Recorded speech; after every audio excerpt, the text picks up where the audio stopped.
What's new for the week commencing the 25th of October? Starting with hands not functioning properly there. Nightwave, Elite Acts, there is complete 3 sorties and complete 4 halls of Ascension on Lure. Both of which are actually pretty easy to do, but it's going to take you at least 3 days to do that. Normal Acts, kill 100 enemies with a Necromech. I love that one actually. Kill 30 Xmas enemies, complete 3 extermination missions, mine 6 red gems on the plains of Eidolon, and complete 3 assassination missions. All, yet again, very, very easy. Cred offerings, as you can imagine, the Obelites there, the Kuva, Nyatan, Vorban, Port, Catalyst, Reactor. I cannot remember what the arcane version of this helmet does, but it just looks like a biggie, more beefier version of one of his, well, his normal helmet. I tried for ages to get the Slipstream helmet for Nova back when you could only get these from alerts, but that has got to be Excalibur's probably best looking helmet, outside of things like the deluxe skin and Harrow's. There's a few nice helmets there. Even Zaku's alt helmet is there. Auras, there is Rifle Scavenger, Physique, Rifle Amp. Rifle Amp is very useful because it increases rifle damage, and out of all of them, because Shotgun Scavenger and Rifle Scavenger are good depending on what you are using. If you're using, well, even for a launcher, that's kind of useless.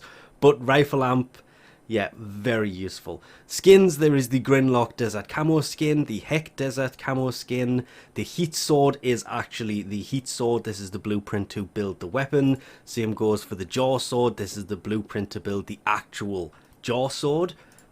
And the Glaive. And I'm really glad he actually pulled it out that time, because sometimes it just kind of ends up not working correctly. But that is also the blueprint to build the Glaive. There is Growl's Publafloof.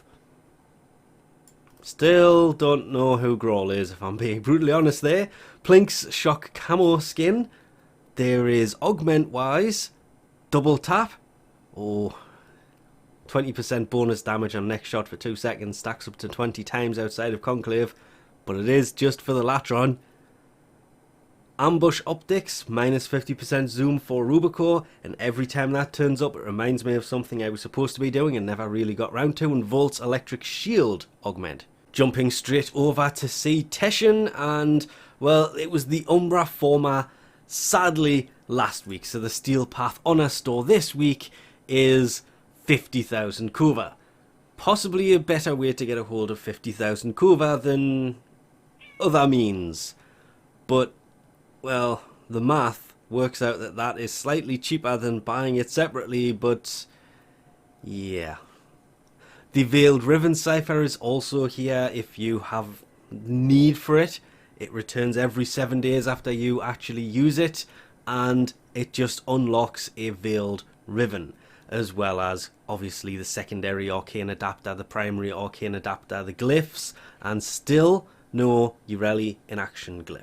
Not to forget, of course, if you have Helminth's Invigoration segment, it's time to come down and have a look and see what he has brought for you this week, because everybody's will be different, and I really wish one would pop up for melee. I haven't seen a melee one in ages, but they change for everybody. They are different for everybody. Some people will obviously have the same ones, but there's another 3 weeks before the mutated Invigoration becomes available again if you do complete these every week. And with that, we'll leave this off here. Thanks for watching, and I'll catch you next time.